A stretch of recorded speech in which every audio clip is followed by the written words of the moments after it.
পৃথিবীতে নিঃস্বার্থ যদি কোনো ভালোবাসা হয়ে থাকে, সেটা হলো মায়ের ভালোবাসা। আপনার মা আপনাকে যেভাবে ভালোবাসবে, যতটা যত্ন করবে, পৃথিবীর কোনো মানুষ এভাবে আপনার যত্ন করবে না।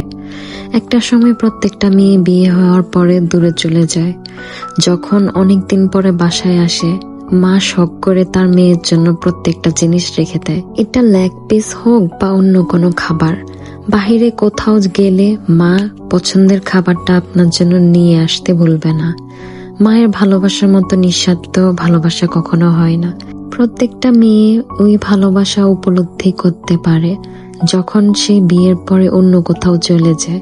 যখন দেখে পৃথিবীর সব অবহেলা পাওয়ার পরও তার মা তাকে যত্ন করে ভালোবাসে, তার পছন্দের জিনিসটা এনে হাতের মধ্যে দেয়, তখন মনে হয় ভাগ্যিস মা ছিল, না হলে আমার কি হতো। মা এমন এক ব্যক্তি যে সন্তানের ইচ্ছে কল্যাণের জন্য নিজের শখ বিসর্জন দিতে পারে।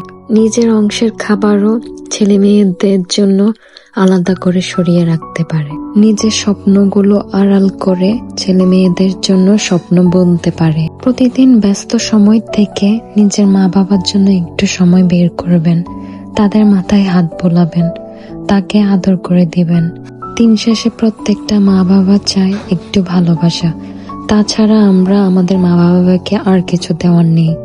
তারা আমাদেরকে নিঃস্বার্থভাবে সবকিছু দিয়ে গেছেন। প্রত্যেকটা মা ভালো থাকুক।